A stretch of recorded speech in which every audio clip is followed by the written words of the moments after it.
The only thing better than enjoying some delicious farm-fresh tomatoes this summer is that pride that you feel knowing that you grew them yourself. And joining us now is Master Gardener Ed Sourdiffe, and he's going to show us how to perfect our tomato plants. I couldn't even get that one out, Ed, but thanks for joining us regardless. Well, now, it's not too late still. You can still get a good plant if you buy it at the store at this point in the summer. Yeah, if you didn't plant your own seeds earlier on and you still want to get in a last-minute garden, the garden centers still have some pretty good plants out there that you can still start your tomato plants and other plants for your garden. And it's cost-effective too, because these days at the grocery store you're paying $2, $3, $4 a pound for tomatoes. But if you buy a plant yourself, it takes a minimal amount of work and you make your money back so quickly. Oh, definitely. I mean, they're selling plants now. I mean, look at these tomatoes. That cherry tomato there, they're already turning red. I already have eaten some cherry tomatoes off of that tomato plant. This one, these will be turning red pretty soon, these big, large red tomatoes here. So you really will get your money back right away. And there really is that pride, too, when you eat something that you've grown yourself from infancy. It just tastes a little bit better. Oh, yeah, and then you know if you're putting pesticides on it or not, and you don't have to. If you really treat the tomato right, give it good soil, good water, good everything else that it needs, you won't have to use pesticides, so you'll know you're doing a healthy product for you and your family. Well, we want to do it right. We don't want to put those pesticides in, but also you have so many tips for us, because tomatoes, while they're fun and easy to grow, there's some pitfalls that you can find. So how do we avoid some of those pitfalls? Yeah, tomatoes, basically, if you have a tomato plant and you actually you can either plant it in a container like this, or you can plant it in the garden. What the tomatoes actually really prefer and really like is to actually have a really warm temperature. So this time of year is perfect to get them out there. They like it 50 and above at night. The warmer the better. So that's one thing. The other thing with tomatoes is they like constant water. Not saturated soil, but they don't like water soil that goes dry to wet to dry to wet or anything like that. They like a nice, constant, even moisture. So keep them well watered. What's a good time of day to water plants?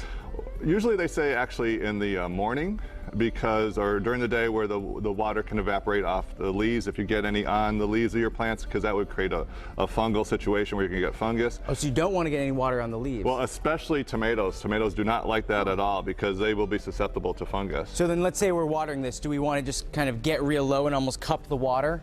Yeah, you could have your soaker hose down here soaking it and just let it run. And tomatoes can get really deep roots, even up to 5 feet if you have really good soil. So you want to really soak that soil deep for the tomato, not splashing anything on it. And if the soil's splashed on a tomato, that's where you get pathogens up there too. So another good thing to do is to mulch around your tomatoes. And you can either do that with, like, even grass clippings can work.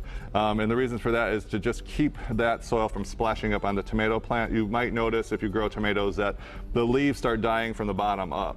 So if you keep that soil off of the tomato plants, that won't happen. You won't get the diseases. They also use plastic mulches now. They use, and you might have seen that, like a black plastic that the tomato's growing out of, that will keep the soil warmer. The tomato will like that. They also have red plastic now that Cornell has been investigating, and it actually supposedly makes your yields better. And they don't know why, but they said that it does. So now, another thing for people to keep in mind, if they're smokers, it's imperative that they wash their hands before they touch the plants. Yes, because tobacco sometimes has a virus associated with it, tobacco mosaic virus, and that can be transferred to the tomato plant. So if you're a smoker, don't smoke around them and don't touch them. If you smoked it, you have to wash your hands first. Yeah. So they're kind of sensitive, but at the same time they're rugged. Oh, they are, yeah.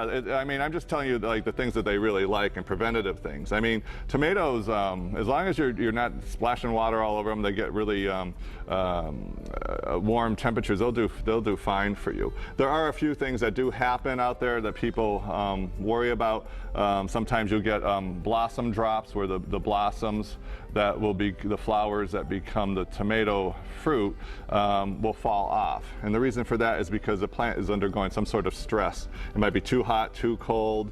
It might be in a pot like this where it's dried out or something. So that's why you would get that. So if you stabilize the plant, give it what it wants, you won't get the blossom drop. There's other problems like when you have a tomato and you look at it on the vine and there's like a black mushy end to it, they call that blossom end rot. And what's happening there is you probably have a calcium deficiency, and if you underwater or overwater your tomato, that will happen too.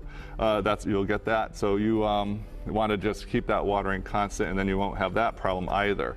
Now, Ed, let's talk about ways to make these plants flourish, because I notice in both of them there's stakes that the tomatoes kind of vining up. What are different ways that people can support their plants as they grow up? Oh, there's plenty of different ways. I mean, you can see there's a wooden stake in these, which we will actually pot these up into a bigger pot. These are way too small. And this will support it. They just have some twist ties here, hoping to hold the tomato up. They also sell cages like this, which is just a basically wire that's put together. The plant would come up the middle. It's able to hold on here. If this is too flimsy in the weather that you have, all you have to do is put some big stakes in it, 2 in the 4 corners or even 2 corners, and tie it to that. This will support the tomato. You can also do, they have plastic supports, such as this. It'll last you forever. And If you don't want to go with wood. Yeah, if you don't want to go with wood or that. Attacking me over here. Yeah, I know. That's why I had it over here. There we are. Yeah, there. Safe and sound. Okay. So you could do this as your stake also. They sell these, but actually bamboo is a renewable resource. It's really lasts a long time, and you can easily make like a tripod out of this. Like a bamboo teepee, more or less. Yeah, so all you would do is basically tie it at the top, and then you would just tie it here and hang a string like this with this twine down the middle. And you could put this in the garden or in a pot like this, and then just tie the tomato to this in the center, and that'll hold it up. And this lasts a long time, the bamboo, actually. It doesn't rot that quickly. And this makes so the plant grows up as opposed to out, and so it can maintain it, because it's a pretty viney plant. Yeah, it is. The older plants, the heirlooms, are what they call indeterminate, meaning they keep getting taller and will grow until frost. The modern tomatoes like this are called determinate, meaning they'll get to a certain height and then they'll stop growing taller. So these are actually a lot easier to use now. And lastly, let's talk about fertilizers and ways that we can keep the soil around our plants safe. Okay, well, fertilizers, you don't want to ever use something like if you have extra lawn fertilizer, which is a lot of nitrogen. They don't mix. Yeah, the tomato won't like that. What you'll do is get a lot of great green foliage, but you won't get a lot of tomatoes. So what you want to do is get a nice balanced tomato fertilizer. You can do either organic, or you can do, the green box here is even specially for tomatoes. You can buy that, so that'll be a good thing. And I'm sure people can go to their local plant store and everyone can instruct them as to what to get. Yeah, they can tell them exactly what to get. But really with tomatoes, like I was saying, the important thing is really the moisture in the soil. And like these guys, if you are going to put them in the container, the minimum size container you should do for a tomato plant is 1 foot square. 2 foot square is even better.